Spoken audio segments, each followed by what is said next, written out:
So this is super 30. അതിൽ 9th question ആണ് നമ്മൾ ഡിസ്കസ് ചെയ്യാനായിട്ട് പോകുന്നത്. ബാക്കി ക്വസ്റ്റ്യൻസ് എവിടെയാണ്? പ്ലേലിസ്റ്റിൽ. Okay. A child stands on the edge of the cliff 10 meter above the ground. അപ്പോൾ ഇതാണ് ഗ്രൗണ്ട്. ഗ്രൗണ്ടിൽ നിന്നും 10 meter ഉയരത്തിൽ ഒരു ക്ലിഫുണ്ട്.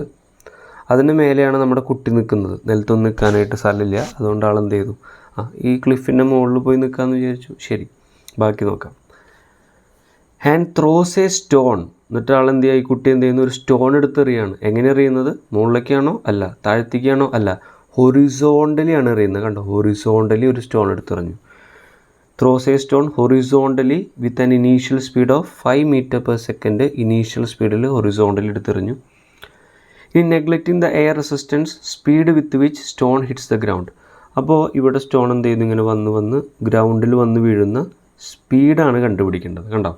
ഇതെങ്ങനെയാണ് സാർ കണ്ടുപിടിക്കാൻ ചോദിച്ചു കഴിഞ്ഞാൽ, ഇതിവിടെ വന്ന് വീഴുന്ന സമയത്തുള്ള വെലോസിറ്റി ആദ്യം കണ്ടുപിടിക്കണം. കണ്ടോ? വെലോസിറ്റി വെക്ടർ കണ്ടുപിടിക്കണം. ഈ വെലോസിറ്റിക്ക് 2 കമ്പോണൻസ് ഉണ്ടായിരിക്കും. ഒന്ന് എക്സ് കമ്പോണൻറ്റും ഒന്ന് വൈ കമ്പോണൻറ്റും അല്ലേ? ശരി. അപ്പോൾ ആദ്യം നമ്മൾ വെലോസിറ്റി വെക്ടർ കണ്ടുപിടിക്കണം. വെലോസിറ്റി വെക്ടറിന് 2 കമ്പോണൻറ്റ്, ഒന്ന് എക്സിലൊരു കമ്പോണൻറ്റ് പ്ലസ് ഒരു വൈ കമ്പോണൻറ്റ് ഉണ്ടാവും. ഓക്കെ, അത് കണ്ടുപിടിച്ചിട്ട് ബാക്കി കഥ പറയാം. അപ്പോൾ സാർ ഇവിടെ വെലോസിറ്റിയുടെ എക്സ് കമ്പോണൻറ്റ് എന്തായിരിക്കും സാർ? വെലോസിറ്റിയുടെ എക്സ് കമ്പോണൻറ്റ് പ്രൊജക്റ്റൈൽ മോഷനിലെ എക്സ് കമ്പോണൻറ്റ് എപ്പോഴും എന്തായിരിക്കും? സെയിം ആയിരിക്കും. തുടക്കത്തിൽ വെലോസിറ്റിക്ക് എക്സ് കമ്പോണൻറ്റ് എത്രയാണ്? 5 ആണ്. വെലോസിറ്റിയുടെ വൈ കമ്പോണൻറ്റ് 0. കണ്ടോ? അപ്പോൾ ഇനീഷ്യലി 5 ആണെങ്കിൽ ത്രൂ ഔട്ട് എക്സ് കമ്പോണൻറ്റ് എത്രയായിരിക്കും? 5 ആയിരിക്കും. ഇതൊരു നഗ്ന സത്യമാണ് പ്രൊജക്റ്റൈൽ മോഷനിലെ. ശരി. ഇനി വെലോസിറ്റിയുടെ വൈ കമ്പോണൻറ്റ് എങ്ങനെയാണ് സാർ കണ്ടുപിടിക്കുക? വൈ കമ്പോണൻറ്റ് കണ്ടുപിടിക്കാൻ നമ്മൾ കഴിഞ്ഞ ക്വസ്റ്റ്യൻ നിങ്ങൾ കണ്ടിരുന്നു 8ാമത്തെ, അതിൽ ചെയ്ത പോലെ നമ്മൾ വെർട്ടിക്കൽ മോഷൻ കൺസിഡർ ചെയ്യണം. എന്നിട്ട് നമ്മൾ എന്ത് ചെയ്യണം? ഈ ഇക്വേഷൻ എഴുതണം. v² = u² കഴിഞ്ഞില്ല, നമ്മൾ ഈ ഇക്വേഷനിലായിട്ട് ഉപയോഗിച്ചത്. Yes, v² = u² + 2as. ഇത് വെർട്ടിക്കൽ വെലോസിറ്റി, ഇത് വെർട്ടിക്കൽ, ഇതൊക്കെ വെർട്ടിക്കലായിട്ടുള്ള കാര്യങ്ങൾ ഇട്ട് കൊടുക്കണം. നമുക്ക് കണ്ടുപിടിക്കേണ്ടത് ഫൈനൽ വെർട്ടിക്കൽ വെലോസിറ്റിയാണ്. ഇനീഷ്യൽ വെർട്ടിക്കൽ വെലോസിറ്റി എത്രയാണ് സാർ? 0. അപ്പോൾ അവിടെ 0 എന്ന് ഇട്ട് കൊടുക്കുക.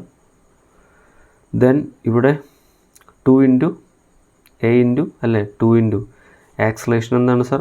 -g. താഴത്തേക്കല്ലേ? -g. ഇവിടെ ഡിസ്പ്ലേസ്മെൻറ്റ് എത്രയാണ് സാർ? എത്രത്തോളം വെർട്ടിക്കൽ ദൂരം ട്രാവൽ ചെയ്തു? 10. താഴത്തേക്കല്ലേ സാർ വരുന്നത്? സോ -10. സോ vy² എന്ന് പറഞ്ഞു കഴിഞ്ഞാൽ ജിയുടെ വാല്യൂ ഇട്ട് കൊടുത്താലോ? ജിയുടെ വാല്യൂ എത്രയാണ്? 10. അപ്പോൾ ഇത് മൈനസ് പ്ലസ് 10 × 10 100, 100 × 2 200. അപ്പോൾ vy എത്രയാണ് സാർ? √200. അത് എത്രയാണ് സാർ? പറഞ്ഞ പോലെ അത് എത്രയാണ്? 10√2. യെസ്. ഓക്കെ, അപ്പോൾ vy എത്രയാണെന്ന് കിട്ടിയടാ? 10√2. പരിപാടികൾ കഴിഞ്ഞടാ. അപ്പോൾ ഇനി വെലോസിറ്റി വെക്ടർ എഴുതാൻ പറഞ്ഞാൽ നിങ്ങൾ പറയും സാർ എക്സ് കമ്പോണൻറ്റ് 5 ആണ്, സോ 5i എന്ന് എഴുതി. വൈ കമ്പോണൻ്റ് എന്ന് പറയുന്നത് 10√2 ആണ്, അപ്പോൾ 10√2 j എന്ന് എഴുതി. സാർ എന്താണ് സാർ ചോദിച്ചിരിക്കുന്നത്? സ്പീഡ് എങ്ങനെയാണ് കണ്ടുപിടിക്കുക? അപ്പം നിങ്ങൾ പറയും സാർ വെലോസിറ്റി വെക്ടറിൻ്റെ മാഗ്നിറ്റ്യൂഡാണ് സ്പീഡ്. ഇങ്ങനെയല്ല എഴുതുക വെലോസിറ്റിയുടെ ഒരു വെക്ടറിൻ്റെ മാഗ്നിറ്റ്യൂഡിനെ. ഇതെങ്ങനെയാണ് കണ്ടുപിടിക്കുക? ഫോർമുലയുണ്ട്, √vx² + vy². Sir vx നമുക്കറിയോ? അറിയാം സാർ. vx എത്രയാണ്? 5, അതിൻ്റെ സ്ക്വയർ പ്ലസ് vy എത്രയാണ് സാർ?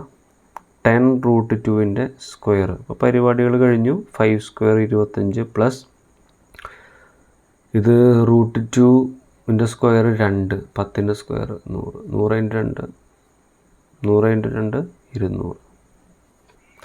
√225, അതായത് 15 meter/second ആയിരിക്കും സാർ എന്ത്? നമ്മുടെ സ്പീഡ് എന്ന് പറയുന്നത്. ഓക്കെ, അപ്പോൾ ഇതിൽ ഉപയോഗിച്ച് ഈ കോൺസെപ്റ്റ് ഒക്കെ നിങ്ങൾ അറിഞ്ഞിരിക്കണം. വെലോസിറ്റിയുടെ മാഗ്നിറ്റ്യൂഡാണ് സ്പീഡ് എന്നുള്ളത് അറിഞ്ഞിരിക്കണം. ഓക്കെ.